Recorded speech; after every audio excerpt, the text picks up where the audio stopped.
রহস্যপিডিয়া with Souvik. আজ ভক্তরা সকলে বেরিয়ে যেতেই ছবি আঁকা রেখে সহজানন্দর একেবারে সামনে গিয়ে হাঁটু গেড়ে বসল যুবকটি। প্রণাম করল কিছুক্ষণ সময় নিয়ে, তারপর খুব স্পষ্ট গলায় হাত জোর করে বলল, আমাকে একটা ত্রিশূল দেবেন, আমি বাড়িতে রাখতে চাই। প্রথমে কি একটু অবাক হলেন সহজানন্দ? বোঝা গেল না, অল্প একটু হাসলেন তিনি।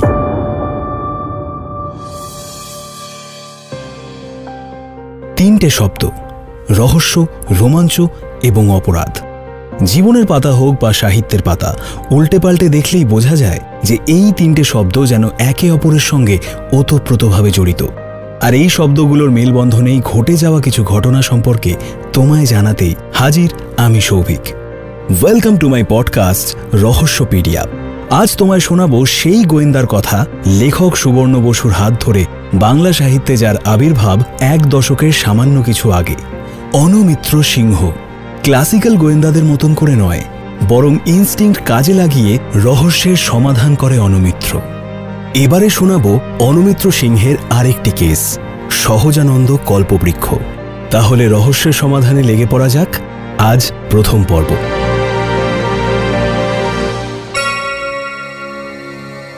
সর্বস্বরূপে সর্বেশে সর্বশক্তি সমন্বিতে ভয়ভস্ত্রহীনা দেবী দুর্গে দেবী নমস্তুতে।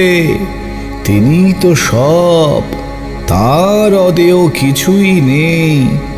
তোমরা আমাকে কল্পবৃক্ষ বলো, তোমরা বলো। আমাকে স্মরণ করলে তোমাদের মনের ইচ্ছে পূর্ণ হয়। সবের মূলেই সেই ঈশ্বর, তোমরা তাকে ডাকো। আবেগপূর্ণ কণ্ঠস্বরের নিয়ন্ত্রিত কম্পন, দু চোখ ভিজিয়ে নেমে আসা জলের ধারা দেখে চেনা জানারা বুঝতে পারলেন বাবা সহজানন্দ কল্পবৃক্ষের প্রবচন আজকের মতো শেষ হতে চলেছে। সাদার্ন এভিনিউয়ের একটি অভিজাত বহুতলের তৃতীয় তলে দিন তিনেক হল তিনি এসে উঠেছেন।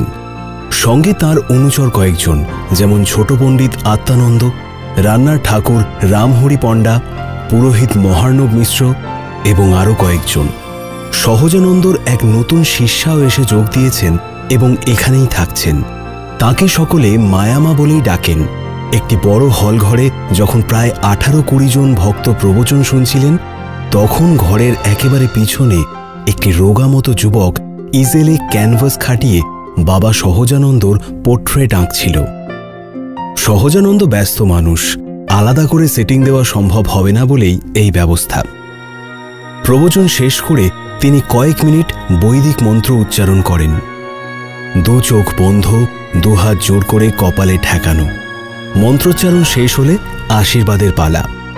ভক্তরা প্রণাম করলে ছোট পণ্ডিত আত্মানন্দ তাঁদের হাতে 2-4টে করে নকুল দানা দেন। সহজানন্দ নিজে হাতে প্রত্যেককে দেন একটি করে ছোট ছোট ত্রিশূল, বাড়িতে ঠাকুরের আসনে রেখে পুজো করার জন্য। প্রবচনের আসরে ঢোকার আগে ভক্তদের যে প্রণামী দিতে হয়, তার মধ্যেই ধরা থাকে আশীর্বাদের মূল্য। ধর্মীয় অনুষ্ঠানের বা প্রবচনের এই সব ছোটখাটো প্যাকেজে পুণ্যার্থীরা আজকাল অভ্যস্ত। ধর্মগুরুদের সঙ্গী শিষ্য সাধক ভক্তরাই এসব ম্যানেজ করেন। সে যাই হোক, আজ ভক্তরা সকলে বেরিয়ে যেতেই ছবি আঁকা রেখে সহজানন্দর একেবারে সামনে গিয়ে হাঁটু গেড়ে বসল যুবকটি। প্রণাম করল কিছুক্ষণ সময় নিয়ে, তারপর খুব স্পষ্ট গলায় হাত জোর করে বলল, আমাকে একটা ত্রিশূল দেবেন, আমি বাড়িতে রাখতে চাই।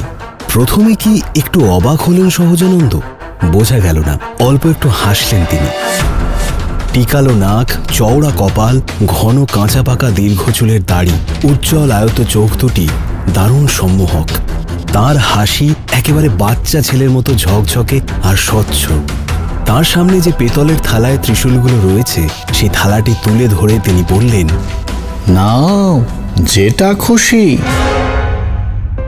শেষ হল সহজানন্দ কল্পবৃক্ষর প্রথম পর্ব। পরের পর্বের জন্য শুনতে থাকো রহস্যপিডিয়া সৌভিকের সঙ্গে, only on YouTube/919 Friends FM podcast।